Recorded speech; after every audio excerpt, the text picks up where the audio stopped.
ಇವತ್ತು ನಾವು ಬೈಕೊಂಡಾಗ ಬಂದಿದ್ದೀರಿ. ಇಲ್ಲಿ ನಮ್ಮ ಚಿಕ್ಕಮ್ಮ ಅವರು ಪೂಜೆ ಮಾಡ್ತಿದ್ದಾರೆ. ಸೊ ನಮಗೆಲ್ಲ ಒಂದು ಟಿ ಅರೇಂಜ್ಮೆಂಟ್ಸ್ ಮಾಡಿದ್ರು. ಸೊ ದೇವ್ರ ದರ್ಶನ ಎಲ್ಲ ಮುಗಿಸ್ಕೊಂಡು ನಾವು ರಿಟರ್ನ್ ಬರ್ತಾ ನಾವು ಬಸ್ಸಲ್ಲೆಲ್ಲ ಒಂದು ಎಂಟರ್ಟೈನ್ಮೆಂಟು ಡ್ಯಾನ್ಸಿಂಗ್ ಎಲ್ಲ ಮಾಡ್ಕೊತಾ ಬಂದ್ರಿ. ಸೊ ವಿಡಿಯೋನ ಕಂಪ್ಲೀಟಾಗಿ ನೋಡಿ ಯಾವ ರೀತಿ ಒಂದು ಡ್ಯಾನ್ಸಿಂಗ್ಸ್ ಎಲ್ಲ ಮಾಡಿರ್ತೀರಿ ಅಂತೇಳಿ. ಕೆಲವೊಂದು ನನ್ನ ಕಸಿನ್ಸ್ ಎಲ್ಲ ಇರ್ತಾರೆ, ಕಸಿನ್ಸ್ದು ಅವ್ರದ್ದು ಫೇಸ್ ಎಲ್ಲ ಹೈಡ್ ಮಾಡಿದ್ದೀನಿ, ಯಾಕಂದರೆ ಅವ್ರ ಫ್ಯಾಮಿಲಿ ಮೆಂಬರ್ಸ್ಗೆ ಇಷ್ಟ ಆಗೋದಿಲ್ವಂತೆ. ಸೊ ಹಾಗಾಗಿ ಅವ್ರು ತುಂಬ ಖುಷಿಯಾಗಿ ಎಂಜಾಯ್ ಮಾಡ್ತಾಯಿದ್ರು. ಸೊ ಅದನ್ನು ಎಕ್ಸ್ಪ್ಲೋರ್ ಮಾಡೋದಕ್ಕೆ ಸೋಷಿಯಲ್ ಮೀಡಿಯಾದಲ್ಲಿ ಅವ್ರಿಗೆ ಇಷ್ಟ ಇರಲಿಲ್ಲ, ಯಾಕಂದರೆ ಅವ್ರ ಮಾವ ಆಗ್ಬೋದು, ಅಪ್ಪ ಅಮ್ಮ ಆಗ್ಬೋದು, ಇಲ್ಲ ಇನ್ನೊಂದು ಕಸಿನ್ ಗಂಡನ ಫ್ಯಾಮಿಲಿ ಆಗ್ಬೋದು. ಸೊ ಅವ್ರಿಗೆಲ್ಲ ಇಷ್ಟ ಇರಲಿಲ್ಲ. ಸೊ ಹಾಗಾಗಿ ಅವರಿಬ್ರೂ ನನ್ನ ಫೇಸ್ನ ಹೈಡ್ ಮಾಡಿದ್ದೀನಿ. ಅವ್ರಿಗೆ ಖುಷಿ ಇದೆ, ಸಂತೋಷ ಇದೆ, ಎಂಟರ್ಟೈನ್ಮೆಂಟ್ ಮಾಡಬೇಕು ಅಂತೇಳಿ ಆ್ಯಕ್ಚುಲಿ ಅವರಿಂದ ನಾವು ಟಿಯಲ್ಲಿ ಸಖತ್ತಾಗಿ ಎಂಟರ್ಟೈನ್ ಮಾಡ್ಕೊತಾ ಬಂದ್ರಿ. ಬಟ್ ನನಗೆ ಒಂದು ವಿಡಿಯೋ ಮಾಡೋ ಕ್ರೇಜು, ನಾನೊಂದು ಯೂಟ್ಯೂಬರ್ ಆಗಿ ನಾನು ಇವತ್ತಿನ ದಿನ ಏನು ಮಾಡ್ತೀನಿ, ನಾಳೆ ಏನು ಮಾಡ್ತೀನಿ ಅನ್ನೋದನ್ನ ಅಪ್ಡೇಟ್ಸ್ ಹಾಕೋದು ನನ್ನ ಒಂದು ಕಲ್ಚರ್ ಮೀನ್ಸ್ ಅದೊಂದು ನನ್ನ ಒಂದು ಕೆಲಸ. ಬಟ್ ಏನು ಮಾಡೋದು, ಈ ರೀತಿ ಇದ್ದಾಗ ಕೆಲವೊಬ್ಬರು ಈ ರೀತಿ ಒಂದು ಕಸಿನ್ಸ್ ಇರ್ತಾರೆ. ಸೊ ಯಾರೆಲ್ಲ ನನ್ನ ಕಸಿನ್ಸು, ಇವ್ರ ಕಸಿನ್ಸ್ ಫ್ಯಾಮಿಲಿ ಮೆಂಬರ್ಸ್ ಎಲ್ಲ ನನ್ನನ್ನು ಫಾಲೋ ಮಾಡ್ತಾ ಇದ್ದೀರಾ, ಸೊ ಅವ್ರಿಗೆಲ್ಲ ಒಂದು ಸ್ವಲ್ಪ ಫ್ರೀಡಮ್ ಕೊಡಿ. ಎಲ್ಲನೂ ಗೊತ್ತು, ಯಾವುದು ಕೆಟ್ಟದ್ದು ಒಳ್ಳೆಯದು ಅಂತ ಗೊತ್ತು. ಟಿಯಲ್ಲಿ ಡ್ಯಾನ್ಸ್ ಮಾಡೋದ್ರಿಂದ ಅದು ಕೆಟ್ಟದ್ದು ಅಂತ ಅಲ್ಲ. ಒಂದು ದೇವರಿಗೆ, ಒಂದು ಫ್ಯಾಮಿಲಿ ಗೆಟ್ ಟುಗೆದರ್ ಎಲ್ಲರೂ ಎಂಟರ್ಟೈನ್ ಮಾಡೋ ಅಂಥದ್ದು. ಸೊ ಅವ್ರಂತ ಇದ್ರು ಕೆಲವ್ರಿಗೆ ಮದುವೆ ಆಗಬೇಕು, ಇನ್ನೊಂದು ಹುಡುಗಿಗೆ ಮದುವೆ ಆಗಿದೆ, ಅವ್ರ ಗಂಡನ ಮನೆ ಏನು ಅಂದ್ಕೊತಾರೆ, ಈ ಹುಡುಗಿಗೆ ಮದುವೆ ಆಗಬೇಕು, ಬರೋ ಹುಡುಗನ ಫ್ಯಾಮಿಲಿ ಏನು ಅಂದ್ಕೊತಾರೆ ಅಂತೇಳಿ. ಆ್ಯಕ್ಚುಲಿ ಏನು ಅಂದ್ಕೊತಾರೆ ಅನ್ನೋದಕ್ಕಿಂತ ಹುಡುಗಿ ಬಗ್ಗೆ ಇನ್ನೂ ಚೆನ್ನಾಗಿ ಗೊತ್ತಾಗುತ್ತೆ. ಈ ಹುಡುಗಿಗೆ ಈ ಥರ ಸೋಷಿಯಲ್ ಲೈಫ್, ಈ ರೀತಿ ಒಂದು ಎಂಜಾಯ್ಮೆಂಟು, ಈ ರೀತಿ ಎಲ್ಲ ಮಾಡೋದು ಇಷ್ಟ ಇರುತ್ತೆ ಅಂತೇಳಿ ಅಟ್ಲೀಸ್ಟ್ ಒಂದು ಸ್ವಲ್ಪ ಗೊತ್ತಾಗುತ್ತೆ. ಹುಡುಗನ ಮನೆಯವ್ರಿಗೂ ಲೈಫ್ ಈಸಿ ಆಗುತ್ತೆ, ಹುಡುಗಿ ಎಷ್ಟು ಖುಷಿಯಾಗಿರಬೇಕು ಅನ್ನೋದು ಗೊತ್ತಾಗುತ್ತೆ. ಹುಡುಗಿ ಆಲ್ರೆಡಿ ಮದುವೆ ಆಗಿರೋ ಫ್ಯಾಮಿಲಿನೂ ಆ ಹುಡುಗಿಗೂ ಎಂಕರೇಜ್ ಮಾಡಿ, ಆ ಒಂದು ಸ್ಟ್ರಿಕ್ಟು ಕಟ್ಟಾಕೋದು, ಆ ಭಯ ಭಕ್ತಿ ಅದೆಲ್ಲ ಎಲ್ಲಿರಬೇಕೋ ಅದರಲ್ಲಿರಬೇಕಾಗುತ್ತೆ. ಸೊ ಫ್ಯಾಮಿಲಿ ಗೆಟ್ ಟುಗೆದರ್ ಇದ್ದಾಗೆಲ್ಲ ಡ್ಯಾನ್ಸ್ ಮಾಡೋದ್ರಿಂದ ಅದರಿಂದ ಎಲ್ಲ ಏನೋ ಸ್ಟ್ರಿಕ್ಟ್ನೆಸ್ ಮಾಡೋದೇನು ನೆಸೆಸಿಟಿ ಇಲ್ಲ. ನಾನೇನು ಅಷ್ಟು ದೊಡ್ಡ ಹುಡುಗಿ ಎಲ್ಲ ನಿಮಗೆಲ್ಲ ಬುದ್ಧಿ ಮಾತು ಹೇಳೋ ಅಷ್ಟು. ಇಬ್ಬರು ಕಸಿನ್ಸ್ ಪ್ಯಾರೆಂಟ್ಸ್ ಆಗ್ಬೋದು, ಅವ್ರ ಗಂಡನ ಮನೆಯವ್ರು ಆಗ್ಬೋದು. ಸೊ ಅವರ ಖುಷಿ ಸಂತೋಷ ಯಾವತ್ತೂ ಅವ್ರಿಗೆ ಅಡ್ಡಿಪಡಿಸ್ಬೇಡಿ. ಸೊ ಅವ್ರ ಸಂತೋಷ, ಅವ್ರ ಲೈಫು ಎಷ್ಟು ದಿನ ಇರುತ್ತೆ ಅಷ್ಟು ದಿನ ಎಂಜಾಯ್ ಮಾಡೋದಕ್ಕೆ ಫ್ರೀ ಆಗಿಬಿಡಿ. ಸೊ ಡ್ಯಾನ್ಸ್ ಮಾಡೋದ್ರಿಂದ ಯಾವುದೇ ರೀತಿ ತಪ್ಪು ಅನಿಸೋದಿಲ್ಲ. ಅವರೆಲ್ಲ ಭಯದಿಂದ ಭಯ ಪಟ್ಕೊಂಡು ಡ್ಯಾನ್ಸ್ ಮಾಡ್ತಾಯಿದ್ರು. ಆ್ಯಕ್ಚುಲಿ ನಾನು ವೀಡಿಯೋ ಮಾಡ್ತಾ ಇರೋದ್ರಿಂದ ಆ್ಯಕ್ಚುಲಿ ನನ್ನದು ಕೆಲಸ ಅದು, ನನ್ನ ಡೈಲಿ ಆ್ಯಕ್ಟಿವಿಟೀಸ್ ಏನು ಮಾಡ್ತೀನಿ ಒಂದು ಯೂಟ್ಯೂಬರ್ ಅಂತೇಳಿ ನನ್ನ ಕೆಲಸ ನಾನು ಮಾಡ್ತಿದ್ದೆ. ಬಟ್ ನನ್ನ ಕೆಲಸದಿಂದ ಇನ್ನೊಬ್ರಿಗೆ ತೊಂದರೆ ಆಗಬಾರ್ದು ಅನ್ನೋದಕ್ಕೋಸ್ಕರ ನಾನು ಅವ್ರ ಫೇಸ್ಗಳನ್ನ ಹೈಡ್ ಮಾಡಿದೆ. ಏನೇ ಇರ್ಬೋದು, ಬಟ್ ಅವ್ರ ಖುಷಿ, ಅವ್ರ ಸಂತೋಷ, ಅವ್ರು ಜಾಲಿ ಮಾಡ್ತಾಯಿದ್ರು. ಬಟ್ ಭಯದಿಂದ ಮಾಡ್ತಾಯಿದ್ರು, ಎಲ್ಲಿ ಅವ್ರ ಫ್ಯಾಮಿಲಿ ಮೆಂಬರ್ಸ್ ಬೈತಾರೆ ಅಂತೇಳಿ. ಸೊ ಆ ರೀತಿ ಮಾಡೋಕ್ಕೆ ಹೋಗಬೇಡಿ, ಅವ್ರಿಗೂ ಫ್ರೀಡಮ್ ಕೊಡಿ. ಅವ್ರ ಇಷ್ಟ, ಅವ್ರ ಕಷ್ಟ, ಅವ್ರ ನೋವು ಅವ್ರಿಗೂ ಇರುತ್ತೆ. ಬಟ್ ಎಲ್ಲನೂ ನಾವು ಸ್ಟ್ರಿಕ್ಟ್ ಮಾಡ್ತಾ ಹೋಗಬಾರ್ದು, ಅವ್ರಿಗೂ ಸ್ವಲ್ಪ ಫ್ರೀಡಮ್ ಕೊಡಬೇಕಾಗುತ್ತೆ. ಸೊ ಅವತ್ತು ಒಂದು ಎಂಜಾಯ್ಮೆಂಟು, ಒಂದು ಫನ್ನು, ಎಂಟರ್ಟೈನ್ಮೆಂಟು, ಎಲ್ಲರೂ ಈ ರೀತಿ ಗ್ಯಾದರ್ ಆದಾಗ ಒಂದು ರಿಮೆಂಬರು, ಒಂದು ಮೆಮೊರೀಸ್ ಆಗುತ್ತೆ. ಈ ರೀತಿ ಒಂದು ವೀಡಿಯೋ ಕ್ಯಾಪ್ಚರಿಂಗ್ ಅಲ್ಲ, ನಮಗೆ ಲೈಫ್ ಟೈಮ್ ಮೆಮೊರಿ ಸಹನೂ ಸಿಗುತ್ತೆ. ಸೊ ನೀವು ಯಾರೆಲ್ಲ ನಿಮ್ಮ ಮನೆಗಳಲ್ಲಿ ಕಸಿನ್ಸ್ ಈ ಥರ ಇರ್ತಾರೆ, ಕಮೆಂಟ್ ಹಾಕಿ. ಈ ರೀತಿ ಒಂದು ರೆಸ್ಟ್ರಿಕ್ಷನ್ಸ್ ಮಾಡೋರು, ಮತ್ತು ಎಷ್ಟು ಜನ ಈ ರೀತಿ ನಿಮ್ಮ ಫ್ಯಾಮಿಲಿಗಳಲ್ಲೂ ಈ ರೀತಿ ಜಾಲಿ ಮಾಡ್ತೀರಾ, ಟಿಗಳಲ್ಲಿ ಹೋಗಿದಾಗ, ಬಸ್ಗಳಲ್ಲಿ ಆದಾಗ ನೀವು ಕಮೆಂಟ್ ಹಾಕಿ. ಸೊ ಈ ಹುಡುಗಿಯರ ಕಸಿನ್ಸ್, ನನ್ನ ಕಸಿನ್ಸ್ ಗಂಡನ ಮನೆಯವ್ರಾಗ್ಬೋದು, ಅಮ್ಮನ ಮನೆ ಫ್ಯಾಮಿಲಿ ಆಗ್ಬೋದು, ಅವ್ರ ಮಾವಂದಿರಾಗ್ಬೋದು, ಅವ್ರಿಗೊಂದು ಸ್ವಲ್ಪ ಫ್ರೀಡಮ್ ಬಿಡಿ, ರೆಸ್ಟ್ರಿಕ್ಷನ್ಸ್ ಬೇಡ. ನನ್ನಷ್ಟು ದೊಡ್ಡ ಹುಡುಗಿಯೆಲ್ಲ ನಿಮಗೆ ಬುದ್ಧಿ ಮಾತು ಹೇಳೋ ಅಷ್ಟು. ಬಟ್ ಈಗಿನ ಜನ ಮಕ್ಕಳುಗಳಿಗೆ ಆ ರೀತಿ ಒಂದು ಸಣ್ಣ ಪುಟ್ಟ ಆಸೆಗಳು, ಜಾಲಿ ಮಾಡೋದು ಇರುತ್ತೆ. ಸೊ ಅದು ತಪ್ಪಲ್ಲ. ನಿಮ್ಮ ಮೈಂಡ್ಗಳನ್ನು ಒಂದು ಸ್ವಲ್ಪ ದೊಡ್ಡ ರೀತಿಯಲ್ಲಿ ಇಟ್ಕೊಳ್ಳಿ. ನಾನು ಏನೇ ರೀತಿ ತಪ್ಪಾಗಿ ನಾನು ಮಾತಾಡ್ತಿಲ್ಲ. ಒಂದು ಪಾಸಿಟಿವ್ ಆಗಿ ಎಲ್ಲರೂ ಯೋಚನೆ ಮಾಡೋಣ, ನೆಗೆಟಿವ್ ಆಗಿ ಥಿಂಕ್ ಮಾಡೋದು ಬೇಡ. ಎಲ್ರಿಗೂ ಗೊತ್ತು ಯಾವುದು ಕೆಟ್ಟದ್ದು ಒಳ್ಳೆಯದು ಅಂತೇಳಿ. ಸೊ ಗಂಡನ ಮನೆ ಬಂದು ಹುಡುಗಿ ನೋಡ್ತಾರೆ, ಅವ್ರು ತಪ್ಪಾಗಿ ತಿಳ್ಕೊತಾರೆ ಅನ್ನೋ ಒಂದು ಮೈಂಡ್ ಸೆಟಪ್ ಆಚೆ ಬರಲಿ. ಹುಡುಗಿ ಎಷ್ಟು ಖುಷಿಯಾಗಿರ್ತಾಳೆ, ಎಷ್ಟು ಸಂತೋಷವಾಗಿರ್ತಾರೆ ಅದನ್ನು ಅಂಡರ್ಸ್ಟ್ಯಾಂಡ್ ಮಾಡ್ಕೊಳ್ಳಿ. ಆ ಹುಡುಗಿನ ಸ್ಟ್ರಿಕ್ಟ್ ಮಾಡಿ ರೂಲ್ಸ್ ಹಾಕಿ ಇವಾಗ ಇನ್ನೊಂದು ಕಸಿನ್ ಮನೆಯಲ್ಲಿ ಅವ್ರ ಗಂಡ ನೋಡ್ತಾರೆ, ಅತ್ತೆ ಮಾವ ನೋಡ್ತಾರೆ ಅಂತ ಹೇಳ್ತಾಯಿದ್ರು ಭಯ ಪಟ್ಕೊಂಡು. ಸೊ ಆ ಹುಡುಗಿಗೆ ಆಸೆ ಇತ್ತು ಎಂಜಾಯ್ ಮಾಡೋದಕ್ಕೆ, ಬಟ್ ಭಯದಿಂದ ಮಾಡ್ತಾಯಿದ್ರು. ಸೊ ಆ ಭಯ ಬೇಡ ಪಾಪ. ಸೊ ಅವ್ರಿಗೂ ಆಸೆ, ಖುಷಿ, ಸಂತೋಷ ಎಲ್ಲ ಫ್ರೀಡಮ್ ಕೊಡಿ ಅಂತ ಹೇಳ್ತಾಯಿದ್ದೀನಿ. ಬಟ್ ನನ್ನನ್ನು ನೀವೇನು ಅನ್ಕೊತೀರೋ ಗೊತ್ತಿಲ್ಲ, ನಾನು ಇಷ್ಟು ದೊಡ್ಡ ಮಾತಾಡ್ತಾ ಇದ್ದೀನಿ.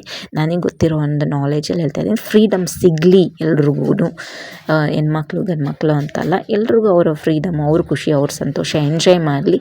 ಅದನ್ನ ಯಾವುದೇ ರೀತಿ ಸ್ಟ್ರಿಕ್ಟ್ ಹಾಕೋದು ಬೇಡ ಅಂತೇಳಿ. ಸ್ಟ್ರಿಕ್ಟ್ ಎಲ್ಲಿ ಹಾಕಬೇಕು, ಎಲ್ಲಿ ನೆಗೆಟಿವ್ ಆಗಿರುತ್ತೆ ಅಲ್ಲಿ ಸ್ಟ್ರಿಕ್ಟ್ನೆಸ್ ಮಾಡೋಣ. ಸೊ ಇದೆಲ್ಲ ಒಂದು ಖುಷಿ ಸಂತೋಷದಲ್ಲಿ ಎಂಜಾಯ್ ಮಾಡೋದಕ್ಕೆ ಫ್ಯಾಮಿಲಿ ಮೆಂಬರ್ಸ್ ಎಂಕರೇಜ್ ಮಾಡಿ ಅಂತ ಹೇಳ್ತೀನಿ. ಎಲ್ಲರೂ ನೆಗೆಟಿವಿಂದ ಆಚೆ ಬಂದು ಪಾಸಿಟಿವ್ ಆಗಿ ಯೋಚನೆ ಮಾಡೋಣ. ಎಲ್ಲರೂ ಖುಷಿ ಸಂತೋಷದಿಂದ ಫ್ಯಾಮಿಲಿಯಲ್ಲಿ ಗೆಟ್ ಟುಗೆದರು, ಫ್ರೆಂಡ್ಸು ಈ ರೀತಿ ಎಲ್ಲ ಔಟಿಂಗ್ ಹೋದಾಗ ಇಟ್ಸ್ ಎ ಕಾಮನ್ ಅಲ್ವಾ ನಾವು ಡ್ಯಾನ್ಸ್ಗಳು ಮಾಡೋದು. ಸೊ ಇದೆಲ್ಲ ಏನು ಭಯ ಪಡಬೇಕು ಅನ್ನೋ ನೆಸೆಸಿಟಿ ಇಲ್ಲ. ಈ ವಿಡಿಯೋ ನೋಡ್ತಾ ಇರೋರಿಗೆ ಎಷ್ಟು ಅರ್ಥ ಆಗುತ್ತೋ ಗೊತ್ತಿಲ್ಲ ನನಗೆ, ಎಷ್ಟು ಜನ ಫಾಲೋ ಮಾಡೋರಿಗೆ ಎಷ್ಟು ಅರ್ಥ ಆಗುತ್ತೋ ಗೊತ್ತಿಲ್ಲ. ಸೊ ವಿಡಿಯೋನ ನೀವು ಫುಲ್ಲಾಗಿ ಕಂಪ್ಲೀಟ್ ಮಾಡಿ, ನೀವು ಈ ಥರ ಎಂಜಾಯ್ ಮಾಡಿದರೆ, ನಿಮ್ಮ ಫ್ಯಾಮಿಲಿಯಲ್ಲೂ ಯಾರಾದ್ರು ಈ ಥರ ರೆಸ್ಟ್ರಿಕ್ಷನ್ಸ್ ಇದ್ದರೆ ಕಮೆಂಟಲ್ಲಿ ಕಮೆಂಟ್ ಹಾಕಿ. ಸೊ ನನ್ನ ಕೆಲಸ ನಾನು ಮಾಡ್ತಾ ಹೋಗ್ತೀನಿ. ಸೊ ನಾಗವೇಣಿ ರಾಜಪ್ಪ ಯೂಟ್ಯೂಬ್ ಚಾನಲ್ಗೆ ಸಬ್ಸ್ಕ್ರೈಬ್ ಮಾಡ್ಕೊಳ್ಳಿ, ಲೈಕ್ ಮಾಡಿ, ಶೇರ್ ಮಾಡಿ, ಕಮೆಂಟ್ ಮಾಡಿ ಅಂತ ಹೇಳೋದಕ್ಕೆ ಇಷ್ಟಪಡ್ತೀನಿ. ಸೊ ಬಾಯ್ಕೊಂಡನ್ನ ಹೋಗಿ ನಮಗೆ ಊಟ ಲಾಸ್ಟಲ್ಲಿ ನಮಗೋಸ್ಕರ ಕಾಯ್ತಾಯಿದ್ರು. ತುಂಬ ರಶ್ ಇತ್ತು ಆ್ಯಕ್ಚುಲಿ. ದೇವ್ರ ದರ್ಶನ ತುಂಬ ಚೆನ್ನಾಗಾಯಿತು. ಸೊ ಎಲ್ರಿಗೂ ಆ ದೇವರು ಬಾಯ್ಕೊಂಡ ತಾಯಿ ಗಂಗಮ್ಮ ಎಲ್ರಿಗೂ ಒಳ್ಳೇದು ಮಾಡಲಿ. ನಮ್ಮನ್ನು ಎಂಟರ್ಟೈನ್ಮೆಂಟ್ ಮಾಸ್ತರು ಇಬ್ಬರು ಹುಡುಗಿರಾಗ್ಬೋದು, ಟಿಯಲ್ಲಿ ಎಲ್ಲರೂ ಎಂಟರ್ಟೈನ್ಮೆಂಟ್ ಮಾಡ್ತಾಯಿದ್ರಿ. ಎಲ್ರಿಗೂ ಒಳ್ಳೇದಾಗಲಿ, ಗಂಗಮ್ಮ ತಾಯಿ ಎಲ್ರಿಗೂ ಒಳ್ಳೇದು ಮಾಡಲಿ ಅಂತೇಳಿ ಕೇಳ್ಕೊಳ್ಳೋಣ. ಬನ್ನಿ ವಿಡಿಯೋನ ಫುಲ್ಲಾಗಿ ನೋಡೋಣ. ಬೈಕೊಂಡ ಗಂಗಮ್ಮ ತಾಯಿ ಜೈ ಅಂದ್ಕೊಂಡು ಸೊ ಸಂತೋಷದಿಂದ ಖುಷಿಯಿಂದ ಎಲ್ಲರೂ ಇರೋಣ ಅಂಥೇಳಿ ಬಯಸೋಣ. ಯಾರಿಗೂ ಏನು ಯಾವುದೇ ರೀತಿ ನೆಗೆಟಿವ್ಸು, ಭಯ ಪಟ್ಕೊಳ್ಳೋದು ಅದೆಲ್ಲ ಬೇಡ. ಎಲ್ರಿಗೂ ಅವರ ಫ್ರೀಡಮ್ ಇರಲಿ. ಸೊ ಹೆಣ್ಮಕ್ಳಾದ್ರೇನು ಗಂಡು ಮಕ್ಕಳಾದ್ರೇನು ಡ್ಯಾನ್ಸ್ ಆಡೋದ್ರಲ್ಲಿಂದ ಯಾವುದೇ ರೀತಿ ತಪ್ಪಿಲ್ಲ. ಸೊ ಎಲ್ರಿಗೂ ಫ್ರೀಡಮ್ ಸಿಗಲಿ, ಆಯಿತಾ. ಸೊ ನಾವು ಬಂದು ಊಟ ಎಲ್ಲ ಮುಗಿಸ್ಕೊಂಡು, ಪೂಜೆ ಮುಗಿಸ್ಕೊಂಡು, ಊಟ ಮುಗಿಸ್ಕೊಂಡು ವಾಪಸ್ ಮನೆಗೆ ಬರ್ತಾ ಟಿಯಲ್ಲಿ ಈ ರೀತಿ ಒಂದು ಎಂಟರ್ಟೈನ್ಮೆಂಟ್ ಮಾಡ್ತಾ ಬಂದಿದ್ದು. ನನ್ನ ದೇವ್ರದ್ದು ಔಟ್ಲುಕ್ಕೆಲ್ಲ ನಾನು ವೀಡಿಯೋ ಶೂಟ್ ಮಾಡೋಕ್ಕಾಗಲಿಲ್ಲ, ಕ್ಯಾಮ್ರಾಸ್ ನಾಟ್ ಅಲೌಡು. ಬರೀ ಆ ಕಲ್ಯಾಣಿ ಹತ್ರ ಒಂದು ಸ್ವಲ್ಪ ವೀಡಿಯೋ ತೆಗ್ದಿದ್ದೀನಿ. ಸೊ ಊಟ ಅದೆಲ್ಲ ಕವರ್ ಮಾಡೋಕ್ಕಾಗಿಲ್ಲ, ತುಂಬ ಟಯರ್ಡ್ ಆಗೋಗಿತ್ತು. ನಾವೇ ಲಾಸ್ಟಾಗಿ ಬಂದಿದ್ದು, ಅಷ್ಟು ರಶ್ಶಲ್ಲಿ ಫ್ರೀ ದರ್ಶನಕ್ಕೆ ಹೋಗಿ ಮಾಡ್ಕೊಂಡ್ಬಿಟ್ಟಿದ್ರಿ. ನಮ್ಮ ಜೊತೆ ಬಂದವರೆಲ್ಲ 100 ರೂಪೀಸ್ ಟೋಕನ್ ತೊಗೊಂಡು ಬೇಗ ದರ್ಶನ ಮುಗಿಸ್ಕೊಂಡ್ಬಂದರು. ಸೊ ನಮಗೋಸ್ಕರ ಊಟಕ್ಕೆ ಕಾಯ್ಕೊಂಡಿದ್ದು. ಲಾಸ್ಟಲ್ಲಿ ನಾವು ಬೇಗ ತಿನ್ಕೊಂಡು ನಾವು ಬಂದು ಟಿಯಲ್ಲಿ ಫೈನಲಿ ಈ ರೀತಿ ಎಂಟರ್ಟೈನ್ಮೆಂಟ್ ಮಾಡ್ಕೊತ, ಮತ್ತು ಒಂದು ಇವೇ ತುಂಬ ಚೀಪೆಗಾಯಿ ಆಗ್ಬೋದು, ಡ್ರ್ಯಾಗನ್ ಫ್ರೂಟ್ಸ್ ಆಗ್ಬೋದು, ಇದನ್ನೆಲ್ಲ ಅಲ್ಲೇ ಅವರು ವ್ಯವಸಾಯ ಮಾಡ್ತಾಯಿದ್ರು. ಸೊ ನೇರಳೆ ಹಣ್ಣು ಇದನ್ನೆಲ್ಲ ಅಲ್ಲಲ್ಲೇ ಬಸ್ಸು ನಮ್ಮ ಟಿನ ನಿಲ್ಲಿಸಿ ತೊಗೊಂಡು ಬಂದ್ರಿ. ಯಾಕಂದರೆ ಅಲ್ಲೆಲ್ಲ ಫ್ರೆಶ್ಶಾಗಿ ಸಿಗ್ತಾಯಿತ್ತು, ಅಲ್ಲೇ ತೋಟದಿಂದ ಕಿತ್ತು ಮಾಡ್ತಾಯಿದ್ದಿತ್ತು. ಸೊ ನೋಡಿ ನಾವೆಲ್ಲ ಯಾವ ರೀತಿ ಎಂಜಾಯ್ ಮಾಡಿದ್ದೀರಿ, ನೀವು ಈ ರೀತಿ ಎಂಜಾಯ್ ಮಾಡ್ತೀರಾ ಅಂದ್ಕೊಂಡಿದ್ದೀನಿ. ಮತ್ತು ನನ್ನ ಕಸಿನ್ ಫ್ಯಾಮಿಲಿ ಮೆಂಬರ್ಸ್ಗೆ ಫ್ರೀಡಮ್ ಬಿಡಿ, ಯಾರು ಏನೋ ತಪ್ಪಾಗಿ ತಿಳ್ಕೊಳ್ಳಲ್ಲ. ಈಗಿನ ಜನ ಈಗಿನ ಕಾಲನೇ ತುಂಬ ಫಾಸ್ಟಾಗಿದೆ, ಫಾರ್ವರ್ಡ್ ಆಗಿದೆ. ಯಾರು ತಪ್ಪಾಗಿ ಅಂದ್ಕೊಳ್ಳಲ್ಲ ಅಂದ್ಕೊತೀನಿ. ಅದು ಅವ್ರವ್ರ ಮೈಂಡ್ ಸೆಟಪ್, ಒಬ್ರೊಬ್ರದ್ದು ಮೈಂಡ್ ಸೆಟಪ್ ಒಂದೊಂದು ಥರ ಇರುತ್ತೆ. ನಾವು ಅದನ್ನ ಏನು ಮಾಡೋಕ್ಕೂ ಆಗಲ್ಲ. ಖುಷಿಯಿಂದ ಸಂತೋಷದಿಂದ ಅವ್ರು ಸ್ವೀಕಾರ ಮಾಡ್ಕೊಂಡ್ರೆ ಮಾಡ್ಕೊಳ್ಳಿ, ರೆಸ್ಟ್ರಿಕ್ಷನ್ ಮಾಡೋಂಗಿದ್ರೆ ಮಾಡಲಿ. ಅವ್ರವ್ರಿಗೆ ಸೇರಿದಂಥದ್ದು ಅದು ಒಬ್ರೊಬ್ಬರು ಮನಸ್ಸು, ತಲೆ, ಹೃದಯ ಒಂದೊಂದು ಥರ ಇರುತ್ತೆ, ಅವ್ರವ್ರ ಇಷ್ಟಗಳು. ಓಕೆ ಬನ್ನಿ ವಿಡಿಯೋನ ಫುಲ್ಲಾಗಿ ನೋಡೋಣ, ಯಾವ ರೀತಿ ಎಂಜಾಯ್ ಮಾಡಿದ್ದೀರಿ ನಾವು ಅಂತೇಳಿ.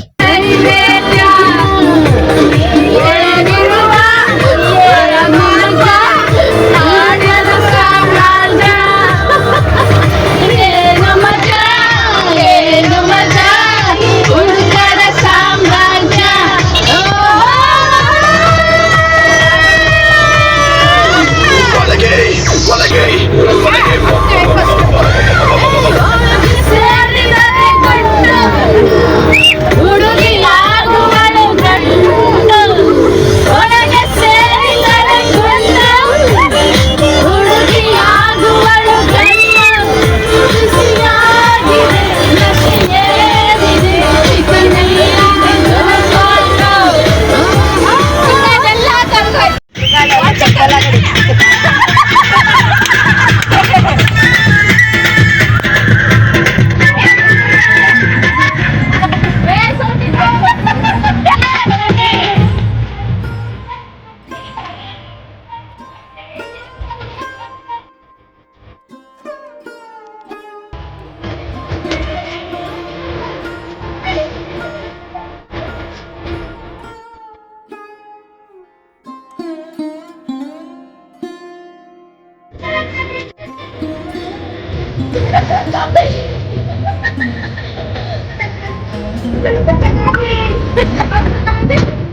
Congratulations,